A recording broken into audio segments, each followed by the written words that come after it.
DSC అభ్యర్థులందరికీ కూడా నమస్కారం. ఈరోజు రేపంచల్ ఎగ్జాము మన చివరి అవకాశంగా ఉన్నది.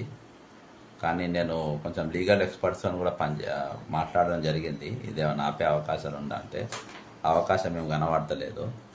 అయితే ఒకటి మాత్రం ఉంది, ఏందనంటే నేను ఒక ట్వీట్ రెడీ చేసిన. ఆ ట్వీట్ మీకు పంపుతున్నా. మీరు same as it is as అని పెట్టండి. కింద ఒకటి మై మార్క్స్ అని మాత్రం పెట్టండి. ఒకటి తక్కింది యాజ్ ఇట్ ఈజ్ పెట్టండి. ట్విట్టర్ అకౌంట్ లేని వాళ్ళు కూడా దయచేసి ట్వీట్ అకౌంట్ ఓపెన్ చేయండి.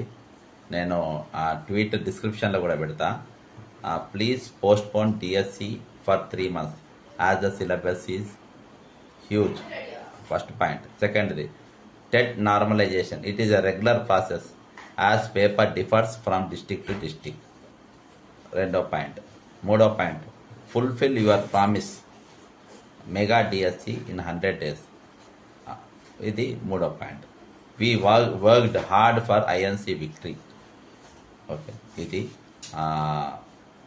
మూడో పాయింట్. అంటే కింద ఫైనల్గా లాస్ట్ ఎవరెవరికి ట్యాగ్ చేయాలనేది కింద పేర్లు పెట్టిన. మీరు ఇది ట్యాగ్ చేయండి. ఎందుకంటే ఇన్ని వర్డ్సే పడతాయి అందులో, ఇంతకంటే ఎక్కువ పట్టాయి అన్నట్టు. కాబట్టి మెసేజ్ అందుకని నేను షార్ట్గా చేసిన.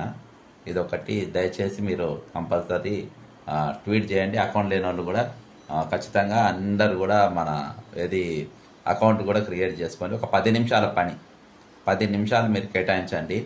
ఎన్ని వీలైతే అన్ని, ఎంతమంది డిఎస్సి టెట్ అభ్యర్థులు అంతమంది దీన్ని పంపండి.